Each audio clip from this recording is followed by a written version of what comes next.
Gracias, Osvaldo.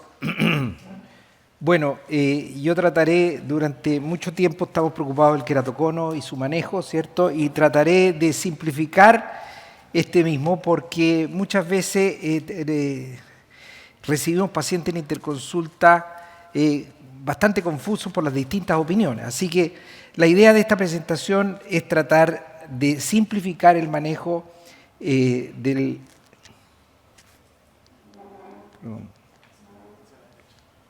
Hacia la derecha, ahí está. Basado principalmente en la agudeza visual, que es la que tenemos que preservar, ¿cierto? Es así como en el grado 1 nosotros podemos encontrar queratoconos muy incipientes, que los detectamos fundamentalmente en la cirugía refractiva y en queratoconos muy asimétricos, ¿ya? Y estos queratoconos muchas veces tienen 20-20 sin corrección. Entonces, nosotros lo clasificaríamos como un grado 1. El grado 2 es cuando ya requieren algún grado de corrección óptica, ¿cierto? Y con la corrección óptica seguimos consiguiendo una visión de 20-20. Y el estado 3, en que ya no corrigen 20-20 con la refracción al aire, sino que tenemos que indicarle un lente de contacto gas permeable para obtener la visión 20-20, pero seguimos con muy buena visión. En estos tres estados, nosotros tenemos que observar estrictamente cada 6 meses con una tomografía, ¿cierto?, para evitar la progresión de este queratocono y la disminución de la visión en cualquiera de sus etapas, a su vez de tratar la alergia, ¿cierto?, y evitar que se refrieguen los ojos. Por lo tanto, en los grados 1, 2 y 3 tenemos que siempre estar atentos a si progresa o no el queratocono. Si no progresa, seguimos con la estricto control cada 6 meses, y si progresa, tenemos que hacer rápidamente un crosslinking para preservar la visión en el estado que está, ya sea sin corrección, con corrección o con lente de contacto. Ahora, ¿cuáles son los criterios de progresión? Porque es muy importante estar atento. El comité Global Consensus on Keratoconus que se juntó en el 2015, ¿cierto?, dio como criterio de progresión la progresión cuando baja la visión a la agudeza visual mejor corregida o cuando hay un cambio en la refracción, ¿cierto? Además tenemos que ver un cambio mayor de una dioptría, especialmente en la K2, como nos dijo hace poco Frank Larkin en el curso El Salvador, que era más importante que observar la Kmax, ¿cierto? Y el índice inferior superior, el KISA, etc. Es decir, tenemos que estar atentos a todos los parámetros e índices que nos van a mostrar la topografía o la tomografía. Y también tenemos que tener en consideración que habrá mayor progresión y más rápido a menor edad, y eso es muy importante en los niños.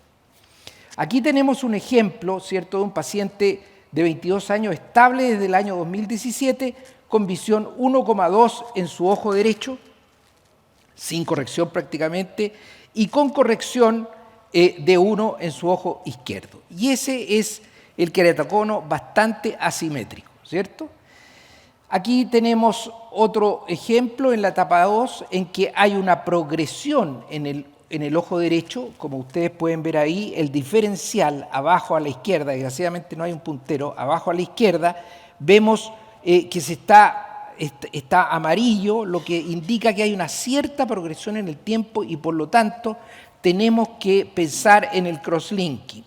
Crosslinking en el ojo derecho, entre el último y el segundo, el mapa del medio, hay una progresión que se ve en el amarillo abajo, ¿cierto? Y se aplica crosslinking y se aplana como se ve en el de la izquierda. Por lo tanto, aquí tenemos en el ojo derecho una sospecha de crosslinking clara en que tenemos que indicarlo, y abajo claramente ya se indicó el crosslinking con muy buena respuesta. Aquí tenemos un caso un ejemplo en la etapa 3, ¿cierto?, en que aquí podemos ver un diferencial de 4 años de crosslinking, y ese es el efecto del crosslinking, y en el ojo izquierdo de la misma manera. Ahora, la etapa 4 sería ya cuando no tolera el lente de contacto, ¿cierto? Y si hay queratometrías menores de 55, 56, 58, eso es relativo de acuerdo a la adaptación del lente de contacto. Hoy día se pueden adaptar lentes de contacto de fijación escleral con curvaturas bastante altas, pero en general, a modo general, si no tolera el lente de contacto y tenemos una queratometrías menores de 25, podemos indicar anillo, porque mayores de 55, 58 ya no tiene ningún sentido los anillos. Acuérdense que nos van a aplanar la córnea alrededor de 2 o 3 dioptrías y no más. Entonces, si hay un grado 4 y no tolera el lente de contacto con menores de 55, con queratometría menores de 55, entonces ponemos anillo, y aquí podemos ver una topografía en que el de la derecha, ¿cierto? Era el queratocono, se ponen los anillos aplanándose y vemos el efecto de aplanación de los anillos en el diferencial ahí abajo. Ahora, la etapa 5 es cuando no tolera el lente de contacto, ¿cierto? Pero tiene queratometrías mayores, y en esos casos tenemos que recurrir al DALC, ¿cierto? O a la queratoplastia lamelar profunda, en que no hay ninguna duda que es la mejor opción quirúrgica cuando tenemos que operar el queratocono, puesto que, y ya lo vamos a analizar, tiene una excelente sobrevida y hay mucho menos complicaciones con respecto a la queratoplastia penetrante. Aquí tenemos un ejemplo de etapa 3 y 4, es un niño de 11 años, esto uno lo ve de vez en cuando, niños bastante menores, con un ojo derecho, con esa refracción llega a 0,4 y con el ojo izquierdo con un queratocono bastante más pronunciado en que llega a esa visión. Aquí no hay duda entonces, en el ojo derecho le indicamos un crosslinking más un lente de contacto gas permeable, y en el ojo izquierdo, si no tolera el lente de contacto, tenemos que recurrir al DALC, pues tiene una queratometría de 65 dioptrías. No se nos va a ocurrir, ¿cierto?, en este caso poner anillo, porque no tendría ningún sentido. Y finalmente la etapa 6, en que es ya la etapa de la resolución total o la evolución natural total del queratocono progresivo, ¿cierto?, en que tenemos un hidrops, y ahí en la mayoría de las veces tenemos que hacer una queratoplastia penetrante, aunque sí se puede hacer a veces un DALC. En el grado 6, ¿cierto?, el hidrops que todos conocemos, la etapa final de la evolución del queratocono. Ahora, el dilema es cuándo hacer el diagnóstico precoz del queratocono o de la progresión del queratocono, porque la idea es detectar esta progresión o el queratocono lo antes posible. Y ese es el gran dilema. En este estado, por ejemplo, en que en el otro ojo en general se ve muy asimétrico y muy avanzado. Entonces uno pesquisa y debe proteger la visión o preservar la visión del ojo con el queratocono incipiente. Y aquí el mismo comité del Global Consensus on Keratoconus del año 2015 dice que la progresión del ectasa está definida por un cambio consistente en al menos 2 de estos parámetros, ¿ya? El encurvamiento de la cara anterior de la córnea, el encurvamiento de la cara posterior de la córnea y el adelgazamiento, ¿cierto?, de la cara del epitelio corneal y de la cara posterior de la córnea. Bueno, tal como nos dijo recién Reinstein, el encurvamiento de la cara posterior lo hemos estado cuestionando muchos años y vemos que en muchos casos no es el primer parámetro a observar. Por lo tanto, no deberíamos estar esperando una alteración de la cara posterior o un agravamiento de la cara posterior sin ver los otros parámetros. Y nosotros hicimos hace poco tiempo atrás un estudio para comprobar esto, o por lo menos para estudiar los distintos parámetros, al OPD y al Pentacam, ¿cierto?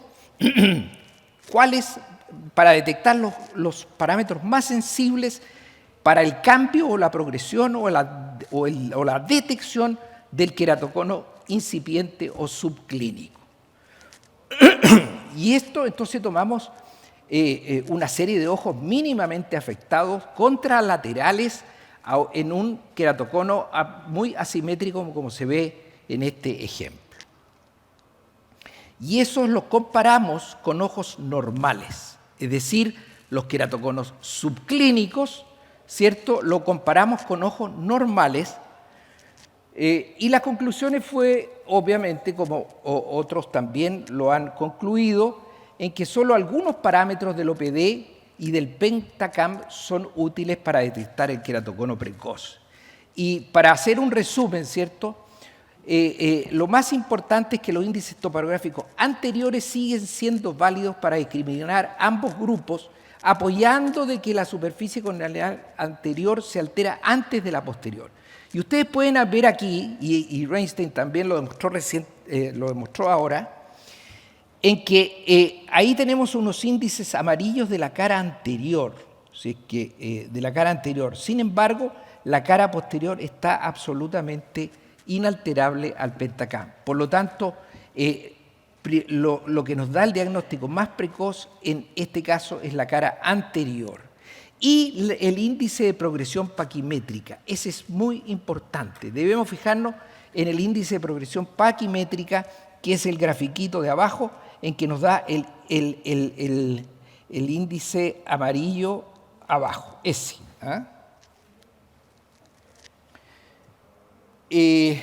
Ahora, tal como también nos dijo recién Reinstein, cada vez se le va a dar más importancia al mapa epitelial, al OCT anterior, ¿cierto? En que, tal como dijo nuestro invitado, parece ser el más sensible de todos los parámetros y por lo tanto tenemos que estar atentos a esto.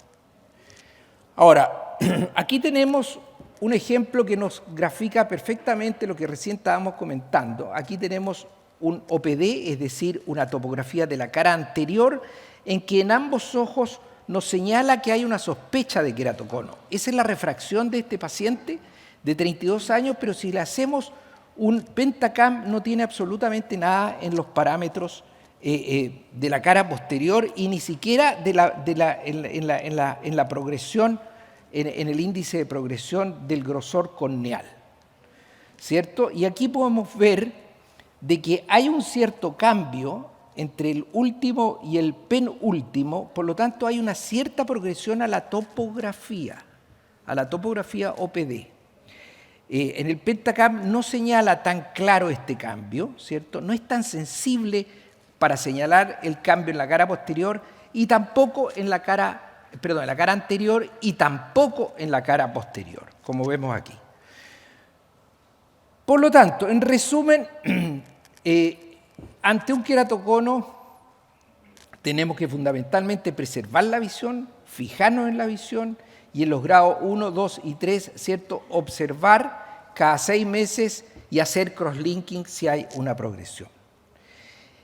Hay que preocuparse muy bien de la progresión precoz, de estar atentos a los mínimos y a estos parámetros que hemos visto y no esperar una alteración o trastorno de la cara posterior, ¿cierto? En el estado 4, ¿cierto? Anillos eventualmente, aunque es muy escaso la indicación, es muy escaso el espacio de esa indicación en la práctica clínica, en nuestra experiencia, ¿cierto? Y si no lo tolera el lente de contacto, DALC o Hydrops PKP.